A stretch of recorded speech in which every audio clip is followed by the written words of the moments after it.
S kitkom v svet pravljic.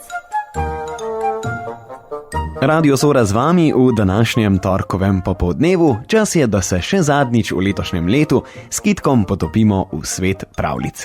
Danes nam bo knjižničarka Majda Treven iz knjižnice Ivana Tavčarja Škofja Loka prebrala angleško pravljico Jaz sama. Visoko gori na severu, daleč od mesta in vasi, je v starih časih živela revna vdova s 6-letnim sinkom.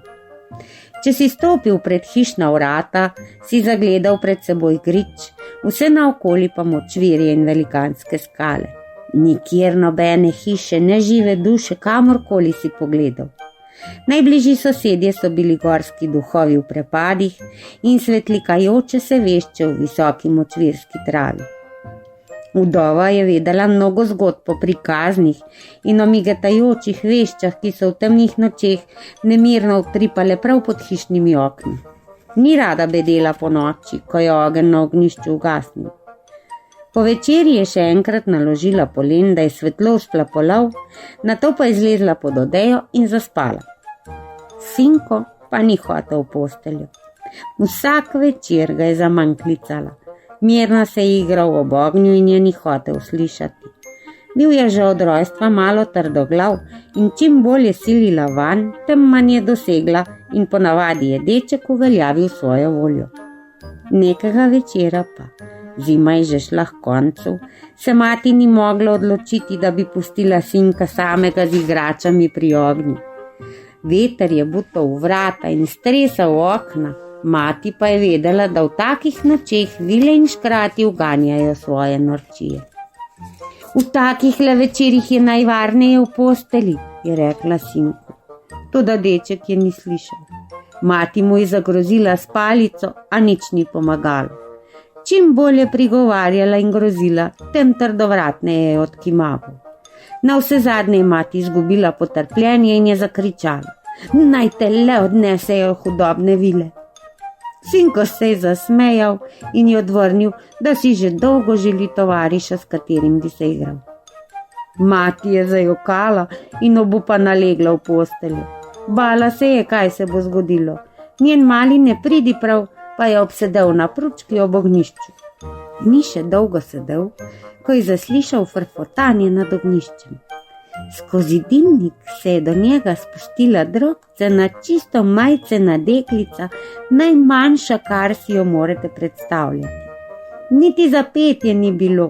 Imela je srebrne lase, oči zelene kot trava in lička rdeče kot rdeče vrtnice.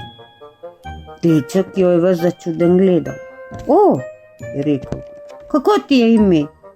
"Jaz sama," je rekla s tenkim, ampak sladkim glaskom in ga ogledovala. "In kako se imenuješ ti?" Prav tako kot ti, jaz sama," je previdno odvrnil deček in pričela sta se igrati. Deklica je iz pepela gnetla živalce, ki so bile kot žive in so se premikale. In drevesa z zelenimi listi so rasla nad hišicami in drobceni možički in ženice so hodile sem in tja ter spregovorili brž, ko je deklica dahnila vanje. Medtem pa je plamen na ognjišču pojenjal in le bleda svetloba ju je še oblivala. Deček je vzel polena in dregnil z njimi v žerjavico, da bi še vzplamtela. Tedaj pa je sunil košček žarečega oglja, ki je padel točno na drobceno dekličino nožico. Tako divje je zacvililo violinsko dete, da si je deček nemudoma zamašil ušesa. Toda vrišč je naraščal in naraščal, kot bi vsi vetrovi sveta žvižgali skozi eno samo ključavnico. Spet je zašumelo na ognjišču. Takrat pa deček ni več čakal. Butnil je pod odejo in preplašeno gledal, kaj se bo zgodilo. Glas iz dimnika je ujedljivo vprašal: "Kdo je ta in kaj se je zgodilo?" Jaz sama, je vzdihnilo vilinsko dete. "Nožico sem si opekla, gorje." "Kdo je to storil?" je spraševal glas. Takrat ga je deček slišal že od blizu sebe in nad ognjiščem je zagledal bled obraz. "Tudi jaz sama," je tožeče rekla deklica. Čemu potem kričiš? Je zaklicala vilinska mati in iztegnila dolgo, tanko roko, zgrabila dekliča za ušesce in nikoli več ga deček ni videl. Sinko je še dolgo bedel in poslušal, če se bo vilinska mati vrnila. Naslednji večer pa, kako se je mati čudila, je ubogljivo še v posteljo, ko mu je ukazala. Slednjice je vendarle poboljšal, je mislila mati.